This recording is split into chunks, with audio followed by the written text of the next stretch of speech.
Welcome to Nila designs. இன்றைக்கான simple tips for silk thread மேக்கிங்க்கு என்ன அப்படின்னு சொன்னால், இந்த மாதிரி வந்து நெக்லஸஸ் நம்ம மேக் பண்ணும்போது, நெக்லஸாக இருக்கட்டும், லாங் செயினாக இருக்கட்டும் மேக் பண்ணும்போது, இந்த இடத்துல அதாவது பார்த்திங்கன்னா டாலரில் வந்து நீங்கள் ஐஹூக் அட்டாச் பண்ணும்போது வேர்ட்டிக்கலாக இருக்க மாதிரி தான் நீங்கள் அட்டாச் பண்ணணும்.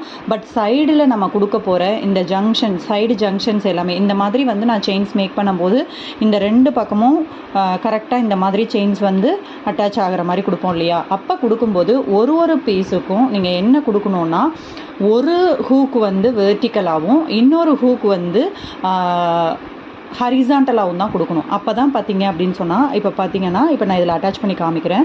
வெர்டிக்கலாக இருக்குது, அதில் ஹரிசாண்டலாக இருக்கிறத உள்ளே கொடுத்துட்டு இதை வந்து நம்ம கொரடு வச்சு நம்ம லாக் பண்ணிக்கணும். இப்போ இது வெர்டிக்கலாக இருக்குது இல்லையா, இது கூட ஹரிசாண்டலாக இருக்கிறத உள்ளே கொடுத்து லாக் பண்ணணும். அடுத்து வெர்டிக்கலாக இருக்குது இல்லையா, ஹரிசாண்டலாக இருக்கிறத கொடுத்து லாக் பண்ணணும். ஸோ இப்படி மேக் பண்ணும்போது தான் நமக்கு அந்த செயினோட லூப் வந்து கரெக்டாக வரும். ஸோ ஒரு ஐஹூக்கு வெர்டிக்கலாகவும் ஒரு ஐஹூக்கு வந்து ஹரிசாண்டலாகவும் நீங்கள் அட்டாச் பண்ணணும். அப்போ தான் வந்து பர்ஃபெக்ட் ஃபினிஷிங்கில் உங்களுக்கு நெக்லஸாக இருக்கட்டும், பிரேஸ்லெட்டாக இருக்கட்டும், செயினாக இருக்கட்டும் கிடைக்கும். தேங்க்யூ.